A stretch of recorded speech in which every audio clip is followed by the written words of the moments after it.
Welcome to So Newsy with Kevin Clark. I am Kevin Clark. Yeah. Ladies and gentlemen, the son of one of the greatest guests in the history of this show and one of the best guests we've had in a long time. Ladies and gentlemen, Mr. Chris Sims. All right, Chris Sims, one of my favorite people in media. He hosts the Chris Sims Unbuttoned podcast, one of the football podcasts I listen to every single time it comes out. What's going on, brother? Hi, what's up, Kevin? Thanks for having me, man. Hope you're well. And I appreciate that, man. I had heard through the grapevine that you were a listener of my podcast. And The rumor you've always mill? been The rumor mill. rumor Wow. mill. You've been complimentary to me to my face about it before, but I've even had other people who you have reached out to or said things before and said, told me you listen regularly. So that's good to hear, man. I'm a stan culture for Chris Sims Unbuttoned podcast. I have a couple of things for you. Number one, you're probably aware of this because I talked to you afterwards. Your father is the best guest in the history of this show.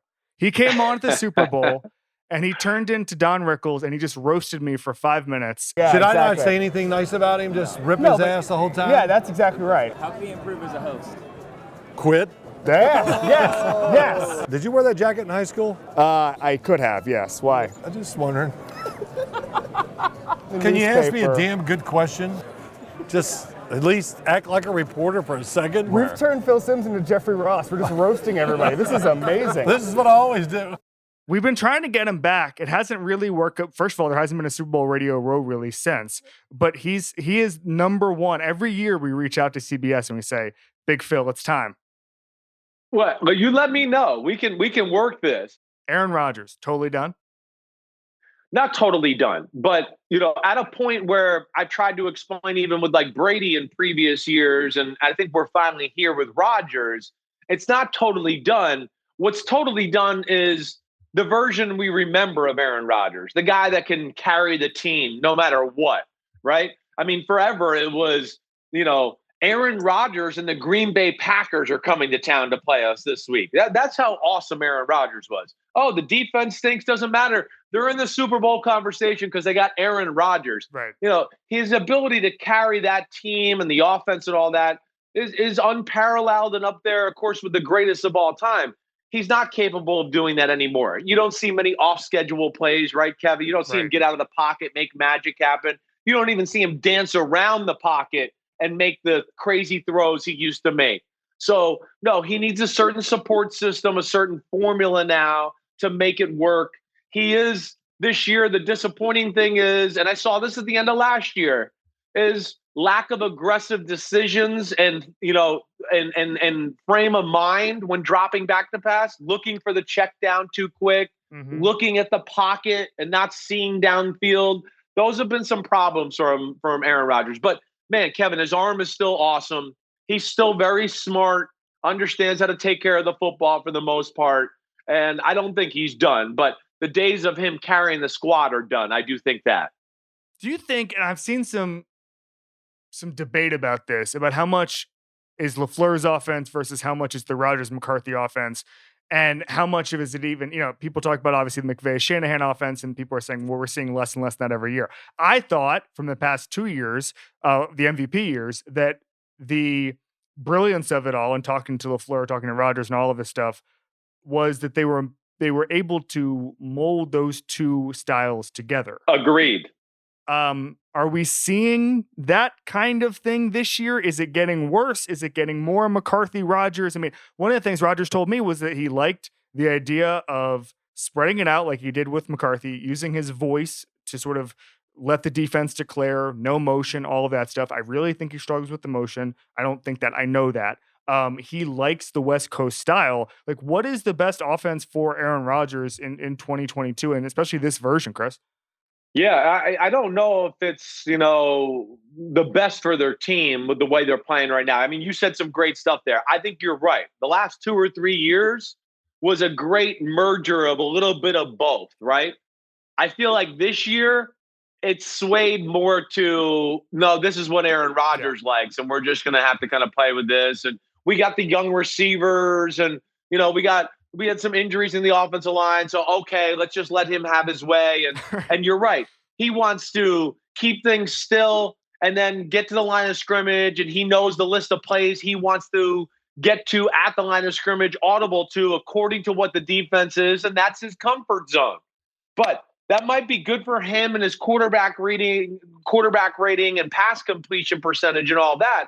But that to me is dropping the ball in 2022 as far as the way the game is set up for quarterbacks, passing, offense, the rules, everything.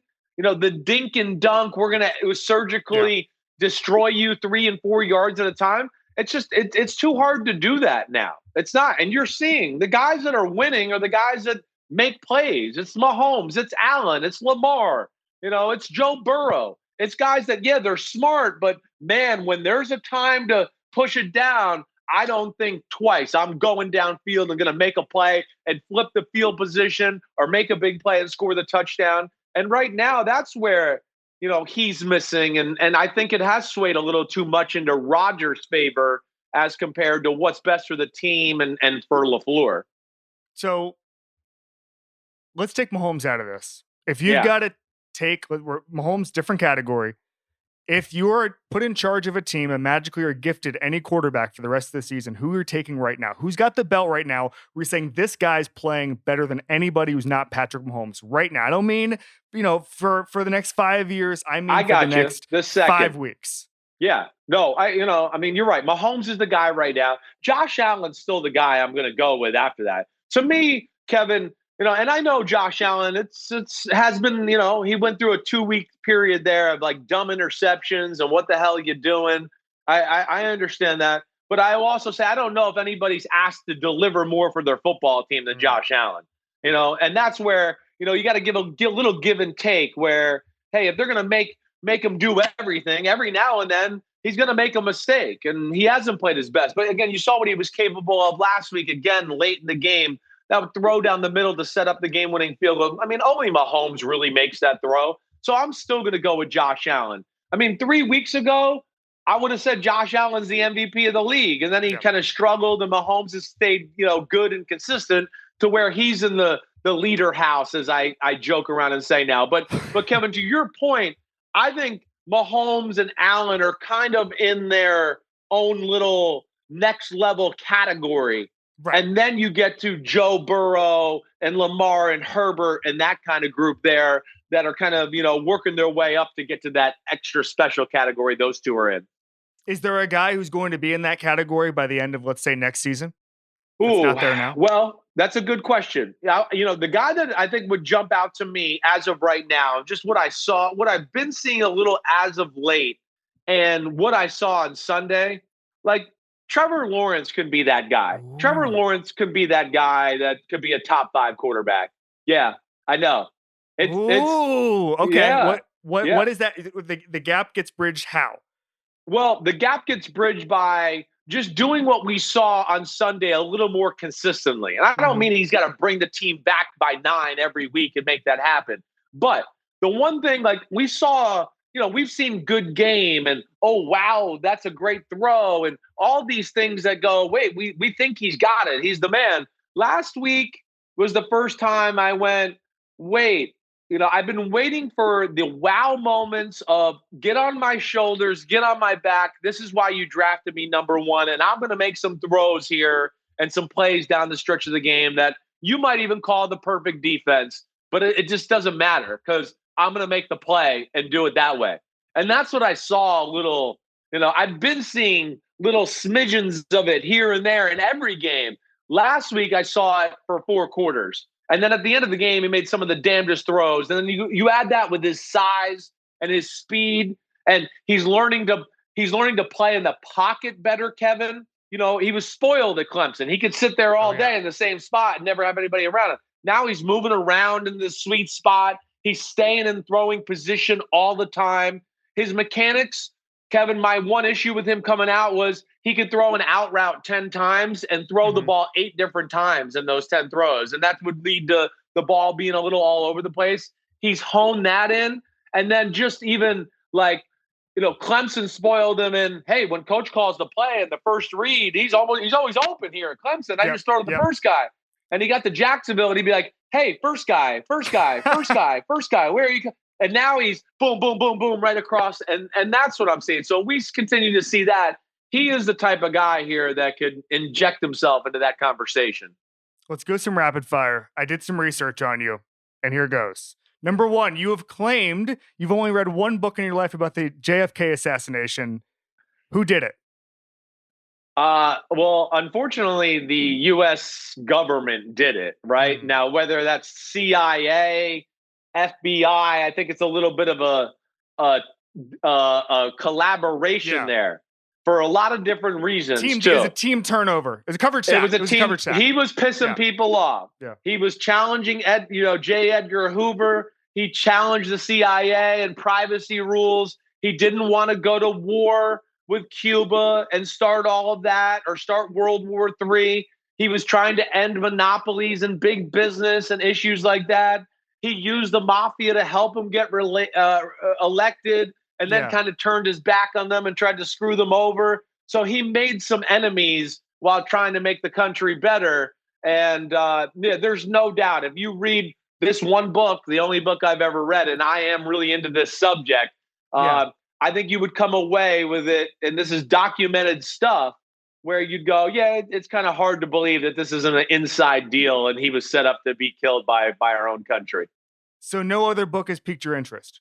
No. And I've read other books, but like to go cover to cover, and that was the only one I've ever done. Anything else, I've read, maybe 50 pages, 100 pages. I lose interest, or I go, the movie's out. Oh, I'll watch the movie. I'm kind of that guy. I'm sorry. I'm a dumb blonde from New Jersey. I don't know what you expect. What is the book? What book have you read the most pages of that wasn't the JFK book? Oh, gosh. Let me think about that. That's a good question. I've gone down the route of some biographies, right? Sure. Where, like Mike Lombardi's Bill Walsh book. Yeah. Right. Which I really loved. I just didn't finish it, but I probably read 80, 100 pages to that. There's a few other biographies along the way that just I've kind of dabbled in, but never finished, cover to cover. So that's my problem. Can we launch the Chris Sims book club where we just read 50 pages of a different book? We read the JFK book, and then we just read like 50 pages of a Bill Walsh book. Maybe score takes care of itself. We just do 50 pages at a time. All right. We do a thing called Club Kevin. You can induct anybody in the world you want to. It could be a TV show you're watching. Could be an actor and actress from that. Could be an athlete. Could be somebody in football right now. It does not matter. Anybody in the world. Who are we inducting into our Hall of Fame? Oh, wow. Man. This is a deep one. I was not expecting this. Gosh. I want to go something, I know I could go football and that kind of stuff, and I don't want to do that. I am a big environment guy, right? I heard that. I am. I heard in my research, I heard you refer to yourself as Captain Planet. That's exactly right. Captain Planet's here to save the day. I live on a farm here in Connecticut. I got animals. We live the natural life. We really do. So I'm always concerned about that, and especially with some of the issues we're having in our world right now. And I think it's pretty obvious that we got to start taking care of things. So, I guess I'm going to go with this. I'm going to go with Greta Thunberg. There you like that? Whoa! Boom. That's a first. Boom. That's a first. She's never been in. I know. It's where my mind went. And I like the planet. I like my kids to grow up on a planet that's safe and healthy, and my grandkids. She's, I think, having the right conversations and pushing back the powers that be. So I'm going to give her some respect to throw her in the Hall of Fame for Kevin Clark. I'm trying to think. Mark Ingram put Joe Biden in. So that was our first political one. Ed Reed put Dave Chappelle in with a political rant attached, which was a different category. So I would say Greta's probably the second political figure, world figure inducted into Club Kevin. So we appreciate that. Chris Sims, we cannot thank you enough. All right, man. Be good. Good luck. See ya.